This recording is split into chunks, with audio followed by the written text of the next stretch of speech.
Papa. Phone no di dia me we. No wa. Oh, to dia. Allo, to dia. Mo phone la wa phone. Matroyo. Oh, tro. Tu ha.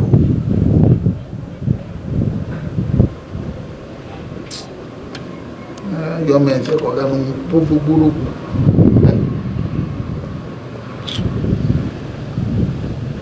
Ya, to dia.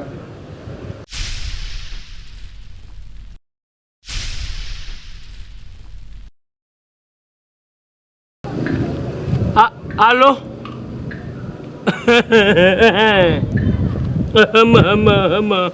Mama buddy. Akpo. Abli manya nya glomala. Nya kabe aglon ha to dia. Petit là hein. Oh. Adola nya sako sa. Sako amaton. Akwa na sako amaton. Hani ha. Amaton. Na va ko me kata radio sia. Ba. To dia po blonya kaba la. O crédit lo oui.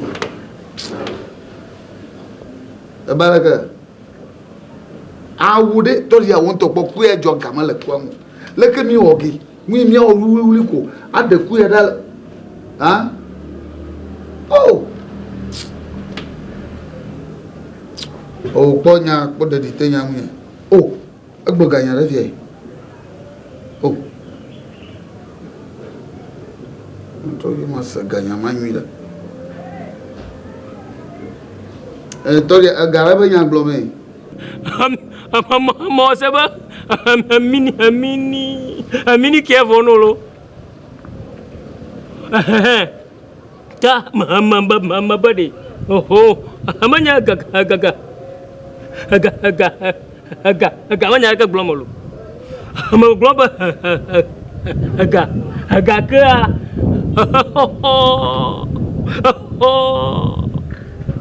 Oro gai yowana.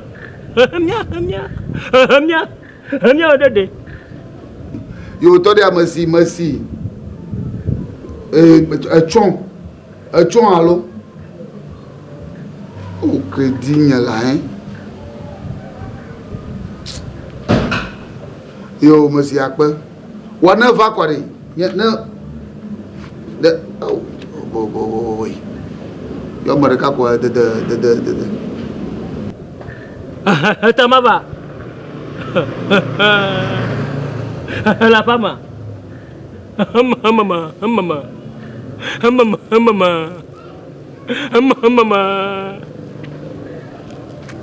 Amagbona.